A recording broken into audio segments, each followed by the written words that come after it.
Hello, Seiiti Arata. Do you know when you're finding it difficult to start working on a new project, start doing a task, or practice a new habit? In those cases, you could use a productivity technique that, even though it is very simple, it has already been validated by science. It is the 5-minute rule. This technique is so simple that you might think it is a joke or that it doesn't work, but you only need to make the commitment to start the project, the task, or the habit and do it for just 5 minutes. Only that. Get your phone, set a 5-minute timer, and start working. This simple hack is a way of tricking your brain to going out of inertia and stopping procrastination. You pretend you're going to work for 5 minutes, but you'll probably hold up for longer. And even though you know that you're lying to yourself, you'll still be able to use the 5-minute rule to overcome procrastination. This happens because the 5-minute rule perfectly adapts to solve the emotional reaction that lies at the root of procrastination. This emotional reaction exists because of the way the human brain evolved. But it can be solved in a very simple way. The human brain evolved to fight or flight. This emotional answer is at the root of procrastination. Our brain evolved for thousands of years in order to become what it is today.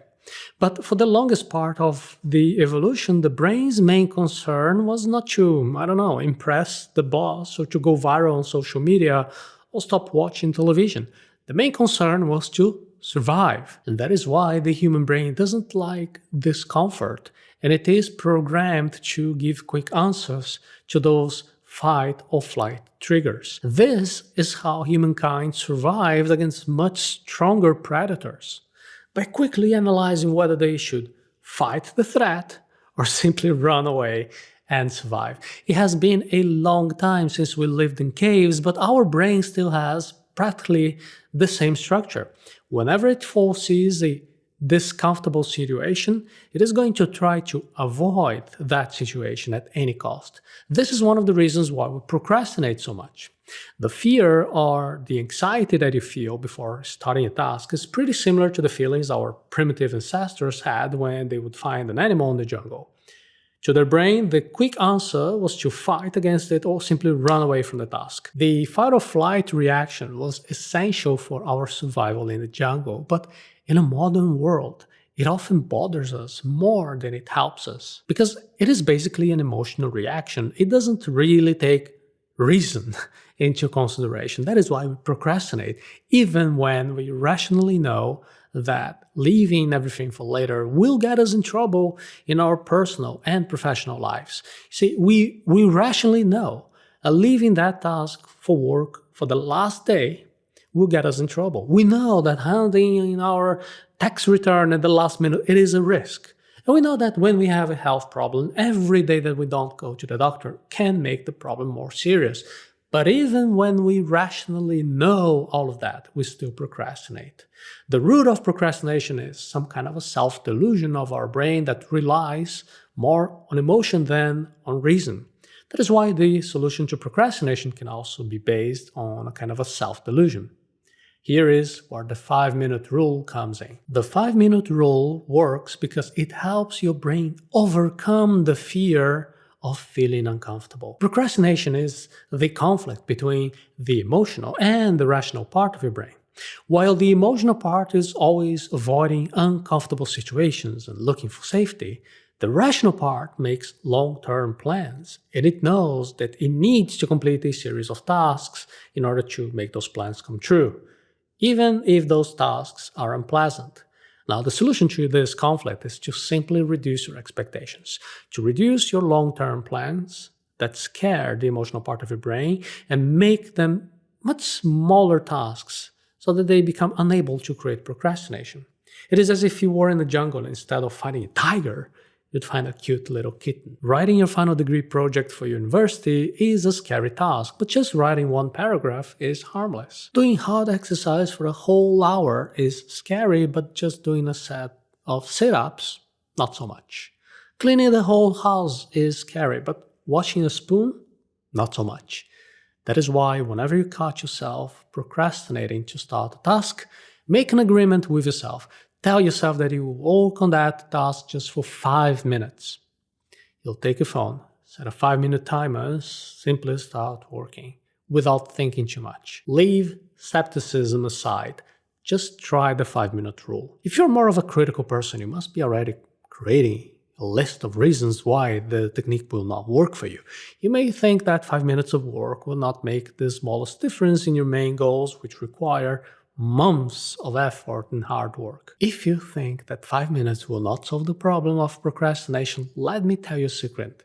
You are right. But the trick behind the 5-minute rule is that you rarely stop working when your timer of your phone rings after those 5 minutes. It is very likely that you keep on working after that, whether it is until you complete the task or until you get tired. Even when you know that it is a trick, a self-delusion, it's still likely that the 5-minute rule will work and you keep on working.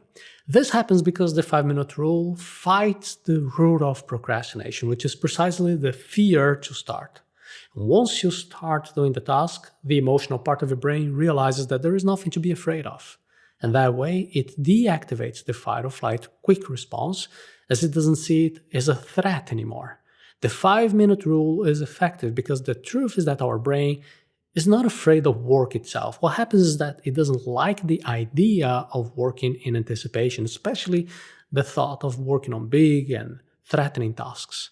When you start a timer and you start working without really thinking about it, you don't leave much room for your brain to worry too much. And once inertia has been overcome, it is very likely that you keep on working after the 5 minutes. You're hardly going to want to disrupt your task after your alarm rings. The 5-minute rule cumulative gains can change your procrastinator personality. A 2007 scientific study showed that procrastination has 4 pillars: the expectation of difficulty, the fear of failing, the low-value tasks, and the procrastinator personality. Whenever you expect hardship, you procrastinate. Whenever you fear failure, you procrastinate. When you're faced with low-value tasks that won't bring pleasure or any results to your life, you procrastinate. And when you have a genetic tendency to procrastinate more, or you were raised in an environment where you got used to procrastinate more, you procrastinate. The 5-minute rule fights practically all those pillars. First, it reduces the expectation of difficulty. After all, you're only committing to work for 5 minutes. It also practically eliminates the fear of failing, because there isn't much to fail in 5 minutes. This rule is also very useful against low-value tasks. If you leave for later the tasks that won't bring you any gain, but they need to be done, such as taking out the trash or filling routine reports or updating the apps on your phone, try setting up a 5-minute timer and doing those boring tasks. These 3 pillars can be defeated by the 5-minute rule, but it is in the procrastinator personality pillar that this technique can be a turning point in your life. If your personality makes you procrastinate more than usual, that personality was formed both by genetic factors and in part by the simple habit of procrastinating. You have procrastinated so much that now you're used to doing it. Your brain's trained to procrastinate. But if you start using the 5-minute rule from now on, every time you turn on your timer and you start working, you will be training your brain not to procrastinate. Imagine the cumulative effect that this will have in a long period of time. You're not only working on the tasks that make your great goals come true, but also you're training your brain to leave your procrastinator personality and become a much more productive person. And you only need 5 minutes to do that. Next time you catch yourself procrastinating to start a task, use the 5-minute rule. Take your phone, set up a 5-minute timer, and simply start that task without thinking too much. That simple technique will make you overcome inertia, and in that way you also deactivate this emotional fight or flight reaction that evolved with the human brain. Every time you use that technique, you will train your brain to overcome your procrastinator personality. There are many other simple techniques, similar to the 5-minute rule, that have a great impact on your productivity. In order to know all of them in a logical and connected way, I'm inviting you now to get to know the Productivity Ninja course by watching right now a special class about how to quit stalling and get into action. You can watch the class right now, you only need to visit the link here.